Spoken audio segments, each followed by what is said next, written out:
Llegó el momento de saludar a nuestro invitado de la fecha. Estamos en piso con el economista Julio Fernández. Julio, muchas gracias por venir a Proeconomía y Finanzas. Un gusto, como siempre, realmente estar en este programa especializado y de alta audiencia. Un saludo para vos, para tu equipo y para la audiencia.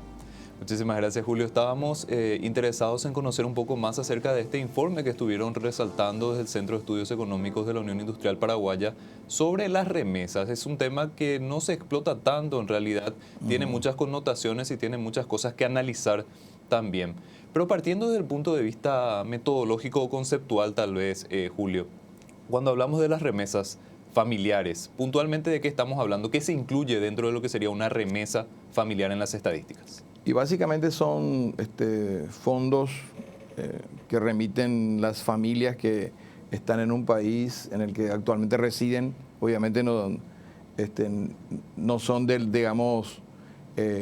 país de origen, sino del país de destino, y de ahí remiten a su país de origen.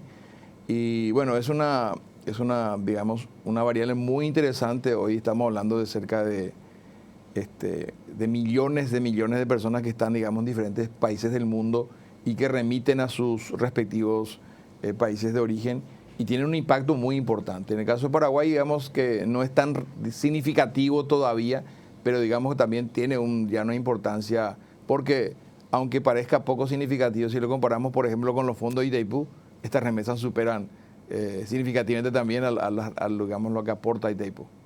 Precisamente, eso es un tema relevante en términos de que hay un flujo de dinero importante que está entrando a nuestro país y que muchas familias tal vez que de repente son de escasos recursos o que tienen algún tipo de necesidad que no es cubierta desde otro ámbito, tiene en las remesas familiares ese modo también de subsistencia de gobierno, es un foco de ingresos muy importante para su día a día. Así es, estamos hablando de, en el año 2023, más de 620 millones de dólares.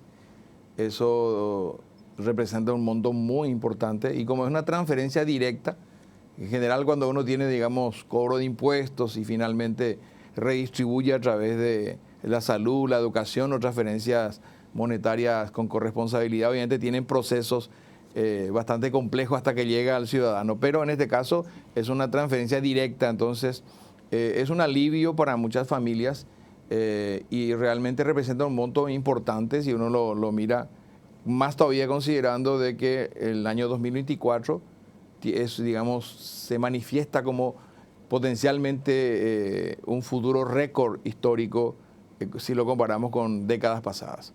¿Cómo está evolucionando precisamente en términos estadísticos este tema de las remesas, Julio? En 2020, 2021, con el tema de la pandemia, evidentemente hubo un choque muy significativo en todo lo que fue este tema de las remesas y eso incluyó a Paraguay. ¿Qué están viendo puntualmente en esta evolución y cómo estamos llegando ahora a un 2024 que apunta a ser récord? Y realmente uno mira el 2020, 2021, 2022 y costó, esa recuperación, porque obviamente depende de la recuperación de los países. Entonces los países se estaban recuperando de un shock muy fuerte de la pandemia. Paraguay sí tuvo una recuperación económica rápida, pero en el caso de muchos países tardaron mucho más. Y entonces obviamente eso impacta en la cantidad de demanda de mano de obra, los salarios, los pagos que estaban haciendo. Y sí vimos ya en 2023 un significativo repunte de un 26% respecto al 2022. Y el estudio que hicimos lo hicimos hasta mayo, donde teníamos cerca de 280 millones de dólares ya. Pero a julio ya hay cifras de 400 millones de dólares. Entonces, los meses de mayor dinamismo son en general noviembre, diciembre y marzo. También tiene su estacionalidad. Entonces, ahora viene noviembre, diciembre, que van a ser meses muy dinámicos. Entonces, por eso esperamos de que efectivamente este año sea un año récord, más considerando el impacto es más significativo, todavía considerando que la moneda, el euro, el dólar tiene más peso todavía por la depreciación que están sufriendo las monedas principalmente de América Latina. Recordanos un poco, Julio, cuáles son los principales países de los cuales los paraguayos están remesando de nuevo a nuestro país. España encabeza, por más de que España tenga menos población, paraguaya en su territorio. España por lejos es la que más remesa. Después viene Estados Unidos, Argentina ya con apenas un 6% del total y después Brasil. Brasil y Argentina bastante parecidos, pero básicamente hay que considerar también el hecho de que, por un lado, son economías mucho más fuertes, la española, la norteamericana. Por otro lado, también hay que considerar que la migración a Argentina tiene una explicación. O sea, la disminución drástica de las remesas desde Argentina a Paraguay tiene una explicación doble. Por un lado, obviamente, las dificultades económicas que está padeciendo Argentina, pero por otro lado también hay que considerar que son migraciones de larga data ya. Normalmente cuando el tiempo pasa, obviamente se diluyen esas relaciones familiares, esos lazos familiares.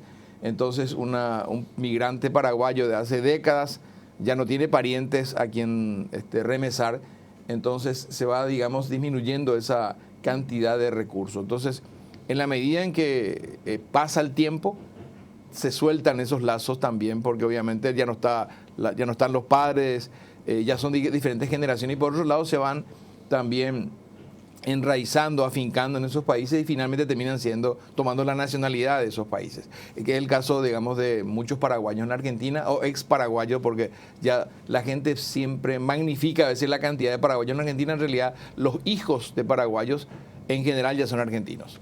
Ese liderazgo de España es histórico prácticamente en términos estadísticos, es decir, que España siempre estuvo liderando lo que serían las remesas familiares, Julio, y esto parece ser una cuestión de mantenerse en el sentido de que todavía hay una migración importante de paraguayos hacia el continente europeo, puntualmente Europa, puntualmente España. Así es, España hace ya muchos años encabeza. Yo entiendo que efectivamente los paraguayos migran con ese propósito para remesar a sus familiares. No se ve tanta gente que se quede por mucho tiempo. Finalmente hay gente que regresa, y creemos que como hay un flujo todavía migratorio hacia ese país, en la medida que repunte la economía europea también van a seguir demandando mano de obra. Por otro lado, también la tasa de natalidad de esos países cada vez más baja. Son poblaciones que ya, digamos, han pasado por una transición demográfica y ya, digamos, no tienen una cantidad de mano de obra joven. Entonces, la migración es fuerte. Y bueno, de hecho en el mundo hay en este momento cerca de 200 millones de migrantes que remiten a sus familiares e impactan en casi 800 millones de personas en el mundo. Y Paraguay es parte de ese proceso, aunque, digamos, no podemos decir que somos grandes migrantes, como a veces generamos mitos, ¿verdad? Hay un mito que circula por la calle que dice: donde quiera que vayas encontrarás un paraguayo en el mundo. Y realmente cuando uno lo compara con otros países, ese es más que es un mito. No somos tan migrantes, salvo que salimos con más frecuencia hacia España, Estados Unidos, Argentina y Brasil, pero digamos después ya cada vez menos cantidad de paraguayos pueden encontrarse en otros países.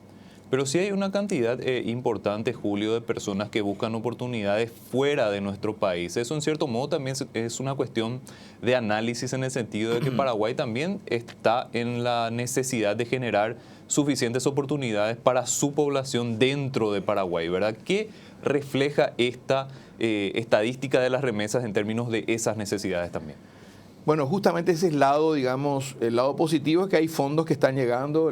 Hay otro aspecto positivo es que obviamente hay alivio para las familias, pero digamos está el lado que hay que evaluarlo, y justamente lo que hicimos dentro del Centro de Estudios Económicos de la UIP es evaluar la relación que existe entre porcentaje de remesas respecto al Producto Interno Bruto, vinculándolo con el nivel de desarrollo humano, y ese nivel de desarrollo humano lo medimos con el Índice de Desarrollo Humano que publica Naciones Unidas, el PNUD específicamente cada año, y encontramos que hay una relación inversa y fuerte. Es decir, aquellos países que tienen una alta participación de sus remesas dentro de lo que es el Producto Interno Bruto, tienen también bajo nivel de desarrollo humano. Y es razonable porque obviamente países ricos no migran, o sea, los habitantes de países muy ricos, muy desarrollados, no tienen necesidad, digamos, de migración por razones económicas. Entonces, hicimos un estudio para América Latina y encontramos, por ejemplo, que el país que tiene mayor desarrollo humano en América Latina es Chile, y tiene apenas una participación de 0.02% de las remesas dentro de lo que es el Producto Interno Bruto. Otros países desarrollados a nivel del IDH son Costa Rica, Uruguay. Bueno, Costa Rica está bastante cercana como país bastante cercano a Estados Unidos, y además tiene cercanía también de inversiones. Sin embargo, la participación dentro de lo que es el Producto Interno Bruto de las remesas apenas llega al 0,9%, o sea, no alcanza 1%, estando cerca y teniendo países vecinos que sí tienen una altísima participación. Ahí vemos, por ejemplo, el caso de El Salvador, Honduras. Estos países tienen cerca del 25% de las remesas representan el 25% dentro de lo que es el Producto Interno Bruto y tienen nivel de desarrollo humano más bajo, mucho más bajo incluso que Paraguay. Paraguay está en 1,4%, ha descendido respecto a décadas pasadas, teníamos hace décadas pasadas 2%, de modo que, digamos, tiene el lado positivo y el lado negativo. El lado positivo es que obviamente hay gente que va a progresar, gente que aprende nuevas culturas, remesa recursos, pero por otro lado también el desarraigo, las familias que quedan y los impactos sociales que hay. ¿Verdad? En el caso de Centroamérica sabemos que hay una gran cantidad de pandillas. Las pandillas normalmente dan sentido de pertenencia a gente de manera negativa y encontramos que, por ejemplo, si bien el presidente Bukele está haciendo un excelente trabajo para reducir la inseguridad, pero cantidad de jóvenes en las cárceles es el costo social, parte del costo social de ese fenómeno migratorio. Entonces, tiene, digamos, el lado positivo y el lado negativo. Si analizamos la estructura económica, Julio, en cierto modo, ¿cómo incide esto justamente en lo que sería la necesidad de emigrar? En Paraguay tenemos, por ejemplo, mucha informalidad.